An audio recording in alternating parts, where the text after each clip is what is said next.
Hello friends, இந்த தீபாவளிக்கு எங்கள் பொண்ணு புடவை எடுத்து கொடுத்து ஒவ்வொரு வருஷமும் என்னுடைய பொண்ணுங்க தான் எடுத்து கொடுப்பாங்க. அவங்க படிக்கும்பொழுது தான் நான் போய் ஜவுளி கடைக்கு போவேன். இது வரைக்கும் கல்யாணம் ஆனதுலேருந்து நான் போய் ஜவுளி கடையில் எனக்குன்னு எடுத்ததே கிடையாது. ஏன்னா தீபாவளி எப்போயும் கல்யாணம் ஆனதுலேருந்து எங்கள் அம்மா தான் ஒரு 4 புடவை கொடுப்பாங்க. எங்கள் அண்ணெல்லாம் வருஷ பணம் அனுப்புவாங்க. அதுலேயே தான் நான் தீபாவளி இவ்வளோ வருஷம் வரைக்கும் கொண்டாடினேன். அதுக்கப்புறம் எங்கள் பசங்களுக்கு தான் நான் போய் ஜவுளி கடையில் நிற்பேன்.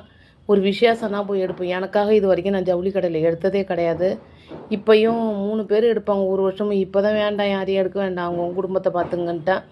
இப்போ எனக்கு ஒரு சின்ன பொண்ணு தான் எடுத்து கொடுத்துச்சு. இங்கே பாருங்கள் புடவையா, இதுதான் இந்த புடவை பாருங்கள். 700 ரூபா, மயிலாடுதுறை சீமாட்டியில் வாங்கினது.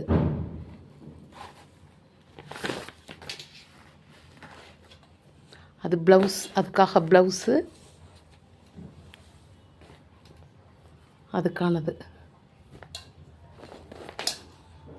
நான் இப்போ தீபாவளிக்கு எப்போதும் முன்னாடியே செய்வேன். இப்போ நான் ஒண்டி தானன்ட்டு எனக்கே செய்ய பிடிக்கல. இருந்தாலும் கோயில் வாசப்படியில் உட்காந்துருக்கவங்களுக்கெல்லாம் நான் எப்போதும் செஞ்சு கொடுப்பேன்.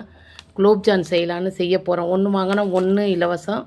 140 ரூபா ஒரு பாக்கெட்டு. 2 வாங்கியிருக்கேன் பாருங்கள். எல்லாருக்கும் இப்போ தான் சரியாக இருக்கும். இப்போ தான் நான் செய்ய போகிறேன். இந்த பாருங்கள், மாவு பால்லாம் நான் ரெடி பண்ணி வச்சுருக்கிறேன்.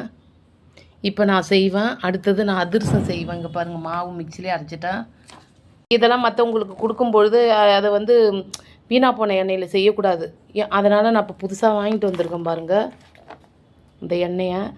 இப்போ பாருங்கள், மிக்சர் வச்சுருக்கேன். நைட்டு செய்கிறதுக்காக எல்லாமே வாங்கிட்டு வந்து வச்சுருக்கேன் பாருங்கள். பஜ்ஜி செய்கிறதுக்கு எல்லா பொருளுமே நான் வாங்கி வச்சுருக்கிறேன். நைட்டு விடிய விடிய கண்ணு முடிச்சு தான் செய்வேன். எப்படி இருக்க போகிறேன்னு தெரியல. எப்போதும் எங்களுக்கு தீபாவளினா நாங்கள் நோன்பு எடுப்போம். நோன்பு எடுத்துகிட்டு இந்த 9 நாள் கந்த சஷ்டி கவசம். இந்த 9 நாள் எங்களுக்கு குலதெய்வம் முருகங்கிறதுனால அந்த கந்த சஷ்டி சூரசம்பாரம் அன்னைக்கு தான், சூரசம்பாரம் முடிச்சுட்டு தான் எங்களுக்கெல்லாம் தீபாவளி. வடை பாயசம்லாம் செஞ்சு அப்போ தான் நாங்கள் முறுக்கு எல்லாமே செய்வோம். தீபாவளிக்கு கொஞ்சம் கொஞ்சம் தான் செய்வோம். எப்போதுமே எங்கள் மாமியார் வீட்டு பழக்கம் தான். எங்களுக்கு சூரசம்பாரம் முடிஞ்சாலும் திருச்செந்தூர் போய் அங்கே தங்கி ஒரு 8 நாள் 7 நாள் தீபாவளி முடிஞ்சு உடனே அங்கே போயிடுவோம். அங்கே போயிட்டு அந்த சூரசம்பாரம் பார்த்து அங்கேயே சமைச்சு சாப்பிட்டுட்டு அதுக்கப்புறம் அது முடிஞ்சதும் அதோட எல்லாத்தையும் பானையெல்லாம் எடுத்து வச்சுட்டு அதோடு நாங்கள் வீட்டுக்கு வந்துடுவோம். இப்படி தான் நாங்கள் தீபாவளிலாம் செய்வோம். இப்போ இந்த வருஷம் திருச்செந்தூருக்குலாம் போகிற மாரி இல்லை. இருந்தாலும் எங்களுக்கு சூரசம்பாரம் முடிஞ்சாதான் தீபாவளியே. எங்களுக்கு பண்டிகைன்னா தான். நாங்கள் நோன்பு எடுப்போம். அது வேறு.